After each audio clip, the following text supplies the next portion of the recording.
percubaan menggugat kestabilan kerajaan Perikatan Nasional berkali-kali. Sedangkan saya mewakili parti sebagai salah seorang daripada anggota kabinetnya. Sebagai seorang anggota Jemaah Menteri, tanggungjawab kita adalah sangat besar. Kita bersumpah, wallahi, wabillahi, watallahi. Kita bersumpah untuk menunaikan tanggungjawab kita bagi membawa kesejahteraan, membawa kestabilan politik, menyelesaikan masalah rakyat dan sebagainya. Dan sumpah itu pada saya adalah satu perkara yang tidak boleh dipersendakan. Namun telah menjadi pengetahuan umum berkali-kali usaha yang menggugat kestabilan kerajaan Perikatan Nasional. Dan ini tidak menguntungkan rakyat. Dan ini juga bercanggah dengan peranan kita yang berada dalam kerajaan.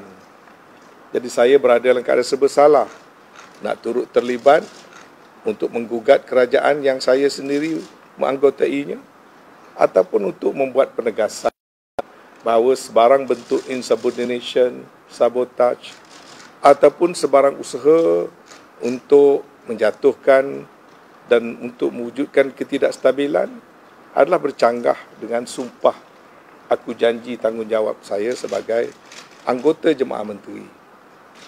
Ada juga yang menegur saya kerana saya dilihat kononnya mempertahankan parti-parti tertentu. Saya ingin menegaskan sebagai kita anggota dalam gabungan, kita ada etika-etika tertentu. Kalau saya tak bersependapat dengan Perdana Menteri, ada tempat dan ada caranya saya harus bersuara. Tapi bukan dengan melakukan sesuatu yang memburukkan keadaan. Apalagi kalau nak terlibat dalam usaha-usaha yang mewujudkan ketidakstabilan pada kerajaan yang kita sendiri adalah sebahagian daripadanya. Saya berpegang kuat kepada bukan saja prinsip dan juga keputusan parti, tetapi kepercayaan dalam diri saya bahawasanya politik negara ini harus berteraskan kepada politik kelompok teras, iaitu orang-orang Melayu dan umat Islam. Saya berpegang kuat kepada prinsip bahawasanya sekiranya kita gagal menyatupadukan orang Melayu dan umat Islam, maka kitalah yang dipersalahkan, yakni pemimpin-pemimpin politik.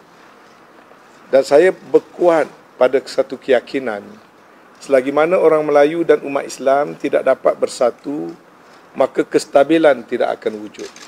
Sedangkan kestabilan itu bukan saja penting pada orang Melayu dan umat Islam, tetapi penting bagi seluruh negara kita yang terdiri daripada berbagai kaum, berbagai bangsa, berbagai agama. Maka saya secara konsisten dan juga saya terus berusaha mengharmonikan hubungan antara parti-parti, terutama sekali parti-parti orang Melayu dan parti-parti khususnya UMNO, PAS dan Bersatu.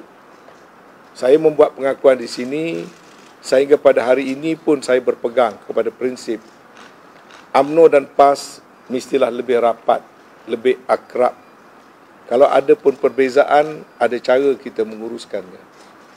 Dan muafakat UMNO dan PAS seperti mana yang kita tulis dalam piagam yang saya terlibat secara langsung, termasuk drafting, sehinggalah kepada perimpunan September 14 terlibat bahawasanya muafakat nasional itu tidak boleh eksklusif.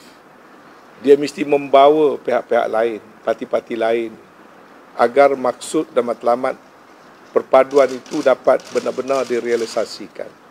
Jadi saya kuat berpegang kepada prinsip seberapa daya yang boleh, satu padukanlah antara UMNO, PAS dan Bersatu. Dan oleh kerana ketiga-tiga ini sedang mendukung kerajaan, tumpukanlah perhatian kepada kerja-kerja membela rakyat, kerja-kerja menguruskan wabak, kerja-kerja untuk memberi bantuan kepada kumpulan yang memerlukan. Dan politicking yang menyebabkan antara tiga ini tidak ada satu cohesion, sebenarnya tidak membawa keuntungan pada sesiapa. Seterusnya saya juga nampak di dalam parti, berbeza dengan parti-parti yang lain, di mana semacam wujud ketidakharmonian dan tertib dalam parti yang mana serang menyerang antara satu sama lain. Saya turut terlibat beberapa kali walaupun saya tidak memberikan sebarang reaksi, tetapi pimpinan saya dah beritahu kepada Presiden perkara itu harus ditangani. Mereka-mereka tertentu harus dinasihati. Jangan expect untuk saya juga ada pun orang lain membuat reaksi secara terbuka, kerana itu tidak baik. Kalau ada perbezaan pendapat, ada tempat yang kita berbincang. Tetapi semacam perkara-perkara itu sengaja diadakan dan ini menyebabkan awam, publik melihat kita sebagai tidak berjaya menguruskan rumah tangga kita sendiri. Kalau kita tak boleh mengharmonikan parti kita sendiri, bolehkah rakyat percaya untuk kita mengharmonikan negara yang lebih besar, yang lebih kompleks?